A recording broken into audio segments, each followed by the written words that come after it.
Kamusta pong muli mga katambay? Nagbabalik po ang inyong lingkod, si Kamanong po, dito sa Tambayang Makabayan. Kinukomentuhan po ng inyong lingkod. Ito po, komentuhan po natin itong isang balita po. Ito po nakaraang SONA po ng Pangulong Marcos. Sa kabila po na siya po nalalagay po sa hot seat ngayon mga tambay. Pero dito po sa SONA, nagpasaring po siya. Nagpasaring dito po sa nakaraang administrasyon kay dating Pangulong Duterte, yung strategy po ni dating Pangulong Duterte about sa paglaban ng droga, mga katambay. Ito po, painggan po natin si Pangulong Marcos nung SONA about dito po sa kanyang pasaring, dito po sa paglaban o pagsukpo sa droga po sa ating bansa. Painggan po natin mga katambay at komentuhan natin. Fight against dangerous drugs. Our bloodless war on dangerous drugs adheres and will continue to adhere to the established 8 E's of an effective anti-illegal drug strategy. Extermination was never one of them. Ukol naman sa naging pahayag na ito ng Pangulo sa kampanya laban sa iligal na droga, ayon kay Dean Tapia, may kaunting banat ito sa nakaraang war on drugs ng Administrasyon Duterte. I think walang direktang atake, no, sa Pangulong Duterte doon sa SONA ni President Marcos. Pero obviously, may mga konting banat. And makikita natin to particularly dun sa statement niya on the war on drugs. Nagpapakita rin umano ito na wala na ang konsepto ng unity sa kampo ng Duterte. Tingin ko, yung konsepto ng unity, talagang kung pagbabasihan yung statement ng Pangulong Marcos na yun, wala na talaga yun. It was an obvious statement that my administration, at least insofar as the drug war is concerned, differs in strategy from the previous administration. Tungkol naman sa pagban sa Pogo, naniniwala ang UMAC din na tumugon lamang ang Pangulo sa matinding panawagan ng mamamayan ukol sa isyong ito. I think the President responded to the overwhelming clamor of the Filipinos to get rid of the Pogo. Yan po mga katambay, yan po ang tugon ng Pangulong Marcos at sinasabi po ng isang analyst na hindi direktang binanatan pero may pagbanat. Yun din po pinaganda lang po ng analyst yung kanyang pag-approach nung SONA ng Pangulong Marcos. Dahil alam naman natin ngayon pati mga analyst ay talagang pumapabor at sinasabi rin po halos kung bubuuin po natin yung mga partikular na sinasabi po ng analyst po, talagang siya po ay nasisiyahan sa narinig niya po at pagtugon ng Pangulong Marcos, ito pong SONA, mga katambay. Nasisiyahan po siya sa pagtugon. Siyempre po, mga speech po yan. Pero yung performance, mga Pilipino po ang nagsasabi po ng performance po ng isang Pangulo ng bansa. Dahil nakikita naman po natin, yung performance po ng Pangulo, pababa ng pababa. Samantalang yung sa Vice President, tumataas, nami-maintain, mga katambay. Kaya po, ibang-iba po ang approach ng mga balita, lalo po yung malalaking mainstream media sa ating bansa at sinasabing mga magagaling na analyst dito po sa pamamahala po ni Pangulong Marcos. Pero, ang sabi nga ni Kamanong, nagamit lang po talaga ang mga Duterte dahil nung mga panahon na nagpapabango po sa mga Pilipino ang Marcos, lalong-lalo na po ang tatakbong presidente na nung panahon na yon si PBBM, ang ating Pangulo, talagang sinasabi nga nila, sunod-sunuran at lahat ng papabor para po makuha ang basbas po ng Duterte, lalo na ang BP Sara, makuha nila dahil para maging unit team kuno. Pero sa kabila nun, nagamit lang at sinasabi pa ng mga, mga nagsisimpatsya sa mga Duterte, nabudol daw po. Nabudol, nagamit lang, planado daw po ang nangyari dito po sa sinasabing unit team. May plano po sila. Pag nakaupo sa pwesto, ito na po ang makikita po ng mga sinasabing nagmamahal sa mga Duterte, lalo kay Inday, kay Vice President Sara Duterte. Wala pang 2 taon, wala na. Pinakita na po ang totoong kulay at agenda ng bagong Pilipinas, mga katambay. Lalo-lalo na sa pagsugpo ng droga. Pagsugpo ng droga, ibang-iba na po.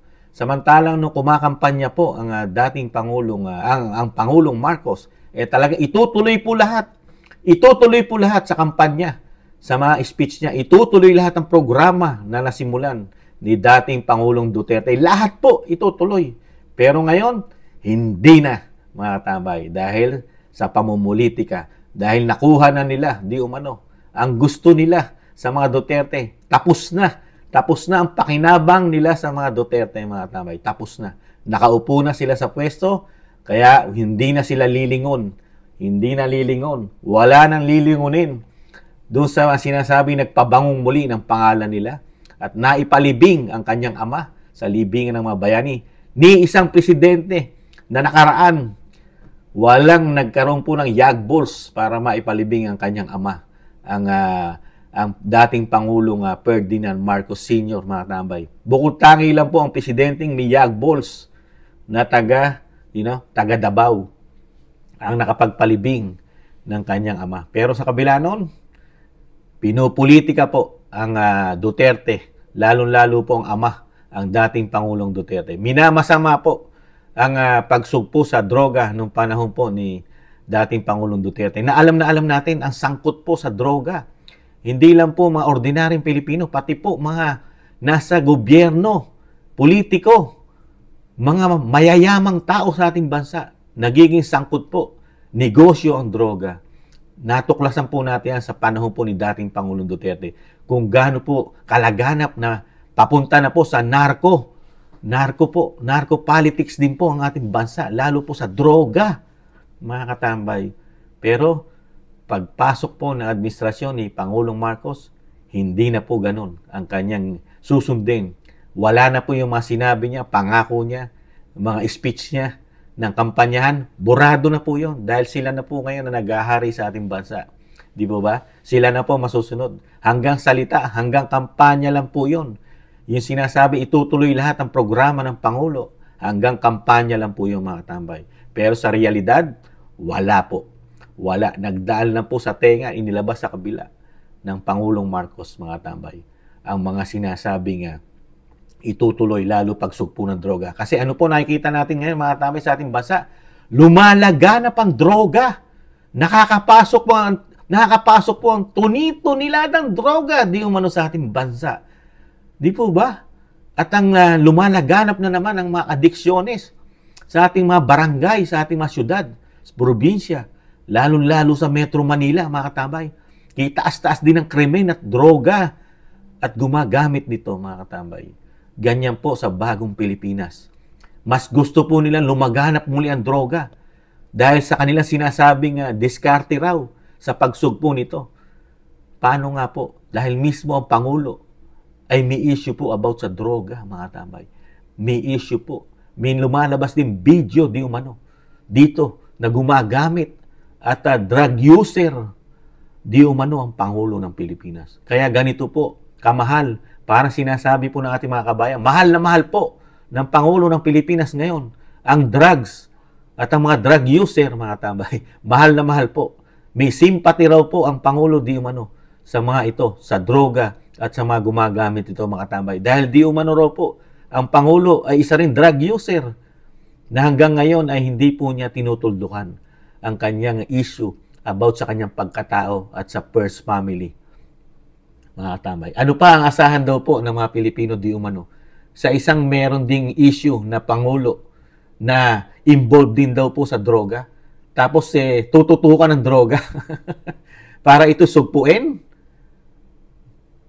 Nagtatanong lang po ang mga Pilipino at sikama ng mga tambay. Kayo po, ano po masasabi nyo rito, mga tambay? Dito po, saan po pupunta ang ating bansa? Sa narco politics, laganap ang droga, na hindi natin masusugpo. Yung panahon nga ni dating Pangulong Duterte na talaga agresibo at puspusan ng paglaban at pagsugpo sa droga, hindi pa rin po natapos. Samantalang ito po, ngayon sa panahon natin, ngingas kugon.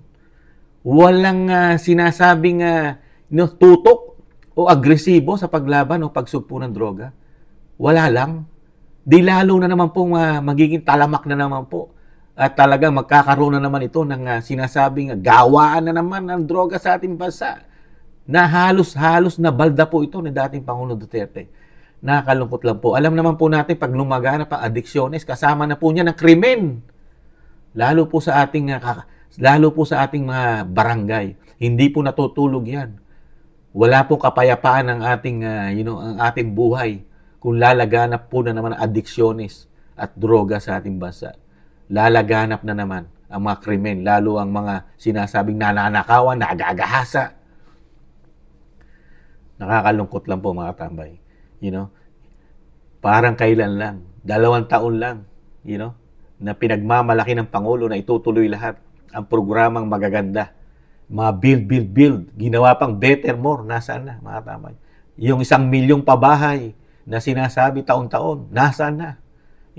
Nasaan na rin yung pangako na talagang tutugunan, lalo ang pagkain, food security ng bansa, ubod ng taas, kuryente, tubig, sa internet, at marami pang iba. Puro pagtugon po, puro pangarap ang nangyari sa ating bansa. Meron man nagagawa, meron naman po nagagawa aksyon, Band-Aid solution, ano po nagagawa mga tambay, ayuda, at palaganapin di umano ang sinasabing murang 29 bigas, 29 kilo ng bigas per kilo. Saan? Sa Kadiwa, mga tambay. Pero mas nagiging mura po daw ngayon, mga tambay, kisa sa bigas. Nagiging mura daw po ang droga kisa nung panahon ni dating Pangulong Duterte na talagang hirap na hirap makapasok, kaya ubo daw po ng mahal ang droga sa ating bansa nung panahon ni Pangulong Duterte at hirap na hirap makabili pa. Ngayon, sagana po sa droga di umano ating bansa, kaya mas mura pa raw ang droga kaysa sa bigas, mga tambay. Sabi po ng mga Pilipino di umano. Nakakalungkot po. Ganito po ang sinapit ng ating bansa ngayon.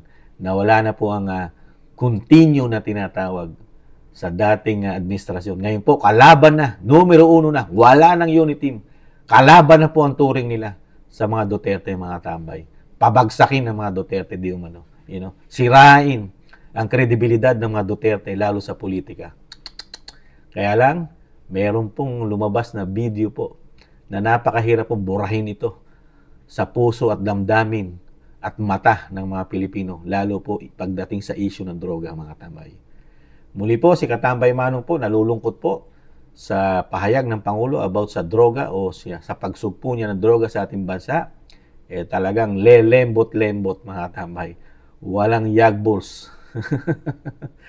Muli po, mga tambay, ingatan nawa at may pag-asa pa ang ating bansa makabangon muli. Taste lang po. Paalam. Bye-bye.